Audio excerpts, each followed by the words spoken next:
इस कहानी के लेखक हैं धीरज कुमार सालुंके। महाराष्ट्र के कोकण क्षेत्र में मुंजिया नाम का भूत का प्रकार है। मुंजिया एक ब्राह्मण लड़के का भूत होता है जिसकी मृत्यु उपयन यानी कि मुंजा होने के पहले ही हो चुकी होती है।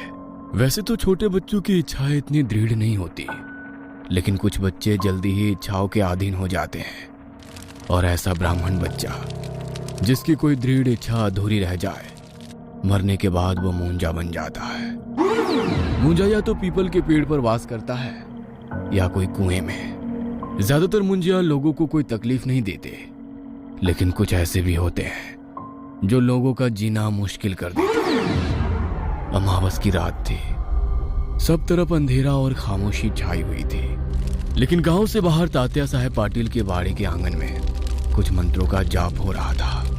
200 साल पुराने पीपल के पेड़ के नीचे कुछ खौफनाक रस्म हो रही थी।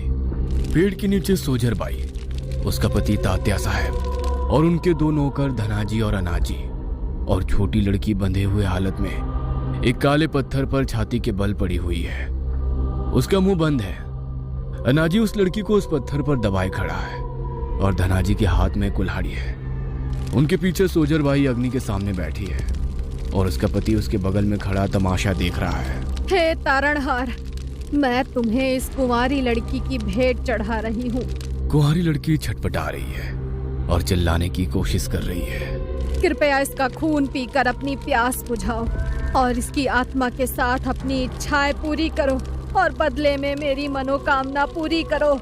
उसके बाद सोजर अपने हाथों से अपने गले पर अंगूठा घुसाकर इशारा करती है और धनाजी उस बच्ची के गले पर कुल्हाड़ी मारता है और धनाजी के चेहरे पर खून की छींटें उड़ती है और लड़की का कटा सर जमीन पर गिरता है। लड़की को छोड़ो और जल्दी से वाड़े के अंदर भागो, वो आता ही होगा, और मुड़कर बिल्कुल भी मत देखना, वरना उसका निवाला तुम बनोगे।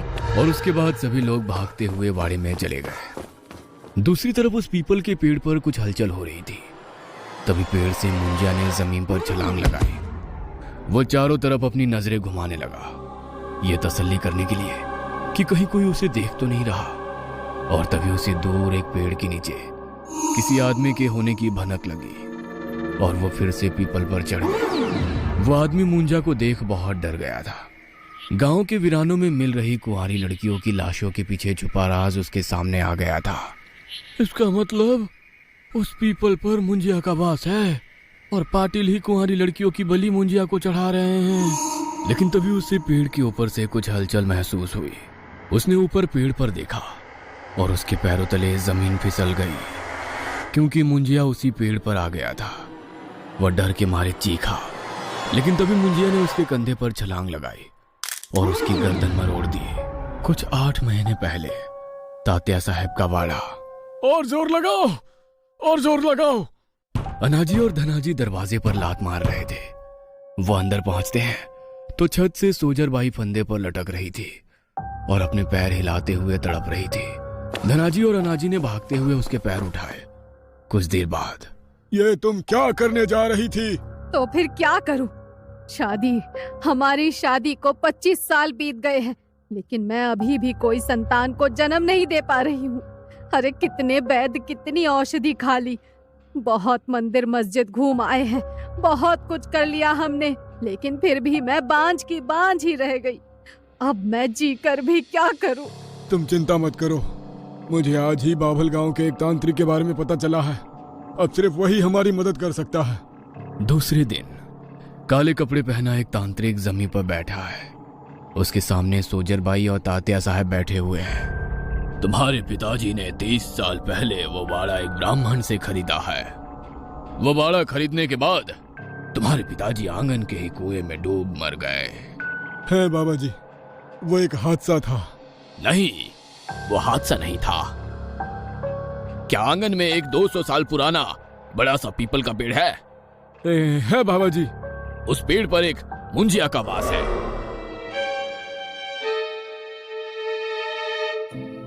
क्या मतलब? एक ब्राह्मण लड़के की आत्मा? हाँ, वो मुंजिया वाड़े के पहले मालिक का बेटा है, जो कि एक ब्राह्मण था। उसका बड़ा बेटा माधव सोड मुंज करने से पहले ही आंगन के कुएं में डूबकर मर गया। उसकी कुछ ही महीनों में शादी होने वाली थी। उसमें वासना भरी थी जो पूरी नहीं हो पाई, इसीलिए वो मुंजिया बन गया। 32 साल से वो उस पीपल पेड़ पर रह रहा है। वो काफी दुखी है क्योंकि उसकी इच्छा अभी भी पूरी नहीं हुई है। वो चाहता है कि तुम उसकी वो इच्छा पूरी करो, इसीलिए उसने तुम्हारे परिवार पर अपना कहर बरसाना शुरू कर दिया ताकि तुम उससे तंग आकर उसकी इच्छा पूरी करो। उसने तुम्हारे पिताजी को कुएं में डुबा कर मार डाला, लेकिन फिर भी तुम लोग उसके इशारे को नहीं समझ पाए। इतने साल से तुम्हारे बच्चे नहीं हुए, फिर भी तुम्हें इस मुंजिया के बारे में पता नहीं चला। खैर, वो चाहता है कि तुम उसे खुश करो और फिर तुम्हें खुद की संतान होगी। तो अब क्या करें बाबा जी? मुंजिया को खुश करो। लेकिन कैसे? उसे 4 कुंवारी लड़कियों की बलि चढ़ाओ। ये सुन वो दोनों काफी चौंक गए। उन्हें अपने कानों पर बिल्कुल भी विश्वास नहीं हुआ। लेकिन कुंवारी लड़कियों की बलि लेकर वो क्या करेगा? क्या वो अपनी वासना उनकी आत्माओं से पूरी करेगा? पता नहीं, लेकिन वो कुंवारी लड़कियों का खून पीना चाहता है और उनकी आत्माएं अपने कब्जे में करना चाहता है। तुम इस बात को ठंडे दिमाग से विचार करो। इसके बाद वो दोनों वाड़ी पर आए। बहुत विचार करने के बाद उन्होंने ये तय किया कि वो मुंजिया को खुश करने के लिए 4 कुंवारी लड़कियों की बलि देंगे। तात्या साहब ने उसके 2 वफादार नौकरों को बुलाया। अनाजी और धनाजी दोनों सगे भाई थे और पीढ़ी पर पीढ़ी उनके खानदान के मर्द पाटिल के यहाँ नौकरी करते आ रहे थे। तात्या साहब ने उन्हें कुंवारी लड़कियों को उठाने का जिम्मा दिया और उसके बाद वो आदिवासी, गरीब गांव वाले और बंजरों की कुंवारी बच्चियां उठाने लगे। उन्होंने चौथी बलि चढ़ाई, लेकिन उसके 3-4 महीने बाद भी सोजरबाई पेट से नहीं हो पाई। यह देख वो फिर से तांत्रिक के पास गए। तब तांत्रिक ने कहा कि मुंजिया अभी खुश नहीं हुआ। वो तुम्हारा उसके प्रति पूरा समर्पण चाहता है और चाहता है कि तुम उसे तब तक कुंवारी लड़कियों की बलि चढ़ाओ जब तक वो खुश ना हो जाए। तात्या साहब और सोजरबाई के पास कोई दूसरा रास्ता नहीं था, इसलिए वो इसके लिए राजी हो गए और फिर बलि का सिलसिला शुरू हो गया। गरीबों की कुंवारी लड़कियां उठाए जाने लगी और उनकी बलि मुंजिया को चढ़ाई जाने लगी और मुंजिया उनके खून से अपनी प्यास बुझाने लगा। वह कुंवारी लड़कियों के आत्माओं के साथ ना जाने क्या करता, इसकी खबर किसी को नहीं थी। इस इलाके में हो रहे हत्याओं से पूरा महाराष्ट्र दहल उठा था। लोग अपने बच्चियों को दिन में भी घर से बाहर नहीं निकलने दे रहे थे। पुलिस इस पर अपनी जांच कर रही थी, लेकिन आरोपी कोई भी सबूत नहीं छोड़ रहे थे। इसलिए मुंबई से सीआईडी ऑफिसर देश पांडे अपनी टीम के साथ उस गांव में पहुंचे। उन्होंने जांच शुरू की, लेकिन कोई भी सुराग नहीं मिला। आज का दिन कुछ बंजारों को गांव के जंगलों में अन्ना की लाश मिल गई, जिसकी गर्दन मरोड़ दी गई थी। उसका सर पीछे की ओर मुड़ा हुआ था। सीआईडी ऑफिसर देश पांडे उस जगह पहुंच गए। उस जगह से पाटिल का वाड़ा बस सामने ही था। तभी उसकी नजर उस पुराने पीपल के पेड़ पर पड़ी। यह हत्या बाकी हत्याओं से अलग है, क्योंकि इसकी मौत गला काटकर नहीं हुई है। हाँ सर, लेकिन जिस तरह से इस आदमी का सिर उल्टा मोड़ दिया है, इससे यह पता चल रहा है कि यह काम किसी साधारण आदमी का नहीं है। यह कोई पहलवान का काम है। लेकिन शायद इस हत्या का बाकी हत्याओं से कोई संबंध नहीं है, क्योंकि कुंवारी लड़कियों की हत्याएं बलि के लिए की गई है। ये कुंवारी लड़कियों की बलि कैसे चढ़ाई जाती है? उसी इलाके का एक हवलदार उनके साथ था। वो बोला, जी, किसी देवी को या फिर भूत या राक्षस को साहब। क्या भूत प्रेत पीपल के पेड़ पर रहते हैं? ऑफिसर देश पांडे ने उस पीपल की ओर देखकर कहा। हाँ साहब। पुलिस को वहां देख पाटिल के दोनों आदमी धनाजी और सनाजी वहां पहुंचे। उन 2 पहलवानों को देखकर देश पांडे उन पर ही शक करने लगे। खैर, उसके बाद जांच के दौरान वो मृतक अन्ना के घर पहुंचे। क्या आपके पति की किसी से दुश्मनी थी? नहीं जी, लेकिन मुझे लगता है कि उनकी हत्या पाटिल के आदमी धनाजी और अनाजी ने की है। लेकिन आपको ऐसा क्यों लग रहा है? क्योंकि कुछ दिन पहले उन्होंने मुझसे कहा था कि एक रात जब वो खेत से लौट रहे थे, तब उन्हें रास्ते में अनाजी और धनाजी जमीन खोदते हुए दिखे थे। उनके पास ही जमीन पर एक बोरी पड़ी थी। ऐसा लग रहा था मानो उसमें कोई इंसान हो। जब उन्होंने उनसे पूछा कि उसमें क्या है, तो वो बोले कि इसमें गाय का मरा हुआ बछड़ा है। लेकिन उन्हें शक हुआ, क्योंकि इतनी रात को कौन बछड़ा दफनाता है। और उसके ठीक 7-8 दिन बाद गांव के दूसरी जगह कुत्तों ने जमीन से एक लड़की की लाश कुरेद कर बाहर निकाली थी। शायद मेरे पति उन पर ही नजर रख रहे थे और उन्होंने कुछ देख लिया था, इसीलिए उन दोनों ने उनकी हत्या कर दी। ये सुन ऑफिसर देश पांडे को हत्याओं की जांच में मजबूत दिशा मिल चुकी थी। उन्होंने धनाजी और अनाजी पर पूरी नजर रखी, लेकिन धनाजी और अनाजी काफी तेज और चालाक थे।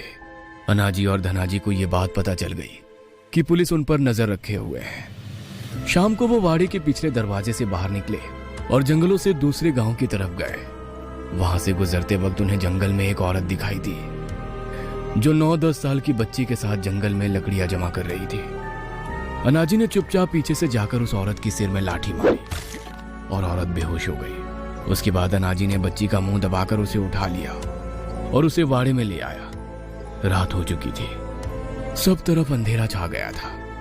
रात के 12 बज रहे थे। मालकिन, एक बार फिर से सोच लो, पुलिस वाड़े पर नजर रखे हुए है। अगर आज हम बलि चढ़ाएंगे तो पुलिस हमें रंगे हाथों पकड़ लेगी। मुझे मुंजिया के प्रति समर्पण दिखाना है। अगर पुलिस वालों से डरकर मैंने बलि नहीं चढ़ाई तो मुंजिया गुस्सा हो जाएगा और मेरे सभी किए कराए पर पानी फिर जाएगा। हम रुक नहीं सकते। अगर पुलिस बीच में आती भी है तो भी हम बच्ची की बलि चढ़ाएंगे। ऐसा कहकर वो लोग बच्ची को लेकर आंगन के पीपल के पेड़ के नीचे आ गए और उन्होंने तेजी से बलि की विधि शुरू कर दी। अनाजी बच्ची के हाथ पांव और मुंह बांधकर उसे पत्थर पर दबाए बैठा था और धनाजी हाथ में कुल्हाड़ी लिए सोजर बाई की आज्ञा का इंतजार कर रहा था। हे मुंजिया, मेरे तारणहार, इस कुंवारी बच्ची की बलि स्वीकार करो। वो आगे बोलने ही वाली थी कि तभी रिवॉल्वर से गोली चलने की आवाज आई। ऑफिसर देश पांडे वहां अपनी टीम के साथ पहुंच गए थे। रुक जाओ, वरना मैं गोली चला दूंगा। ऑफिसर देश पांडे धनाजी पर दूर से रिवॉल्वर रोकते हुए बोला, मुझ पर कृपा करो मुंजिया। धनाजी, काट दो। और तभी धनाजी ने कुल्हाड़ी हवा में उठाई। ऑफिसर देश पांडे ने उस पर गोली चलाई और गोली उसके सीने पर लगी, लेकिन धनाजी रुका नहीं। उसने जख्मी होते हुए भी बच्ची के गले पर कुल्हाड़ी मारी और बच्ची की गर्दन कट गई। उसका सिर जमीन पर गिर गया और कटोरी में धड़ से निकलता खून गिरने लगा। धनाजी अपनी वफादारी साबित करते हुए मारा गया और जमीन पर गिर गया। जंगल में भागो और पीछे मुड़कर मत देखना। सोजर भाई चिल्लाई और जंगल में भागने लगी। उसके पीछे पाटिल और अनाजी जंगल में भागे। ऑफिसर और उसकी टीम उनका पीछा करने लगी, लेकिन लोकल हवलदार बच्ची की तरफ भागा। वह निर्दयी हत्या देख उसका दिल दहल उठा था। तभी उसे पेड़ से हलचल सुनाई दी। उसने ऊपर देखा और उसके रोंगटे खड़े हो गए। वह चिल्लाया, लेकिन तभी मुंजिया ने उस पर छलांग लगाई। दूसरी तरफ ऑफिसर देश पांडे और उनकी टीम ने सोजर बाई, उसका पति और अनाजी को पकड़ लिया। जब वो वापस पीपल के पेड़ के पास आए तो सामने का नजारा देखकर वह सिर से पांव तक हिल गए, क्योंकि पीपल के पेड़ के नीचे हवलदार की बड़ी डरावनी तरीके से मुड़ी हुई लाश पड़ी थी। सोजर भाई ने बच्ची की लाश की तरफ देखा। वहां पर उसका कटा सिर नहीं था। वह देख वो खुशी से चिल्लाई, उसने सिर उठा लिया, उसने सिर उठा लिया। मुंजिया खुश हो गया। यह सुन उसका पति तात्या साहब पाटिल भी खुशी से नाच उठा। पुलिस ने उन्हें अपने हिरासत में ले लिया, लेकिन कुछ ही दिन में अनाजी ने पुलिस कस्टडी में खुद की ही गर्दन मरोड़कर खुदकुशी कर ली, ताकि कोर्ट को उसके मालिक और मालकिन के खिलाफ कोई सबूत ना मिल सके। और कोई सबूत ना होने के कारण कोर्ट ने सोजर बाई और उसके पति तात्या साहब को बाइज्जत बरी कर दी। और ठीक 9 महीनों के बाद तात्या साहब पाटिल के वाड़ा बच्चे की किलकारियों से गूंज उठा। पाटिल के घर एक बच्चे ने जन्म लिया, एक ऐसा बच्चा जिसका चेहरा किसी जानवर की तरह बदसूरत था। शरीर पर जानवरों जैसे बाल थे। तभी पीपल के पेड़ पर बैठा मुंजिया जोर जोर से हंसने लगा। तुमने सिर्फ बच्चा मांगा था, वो इंसान हो या जानवर ये तुमने नहीं बताया था।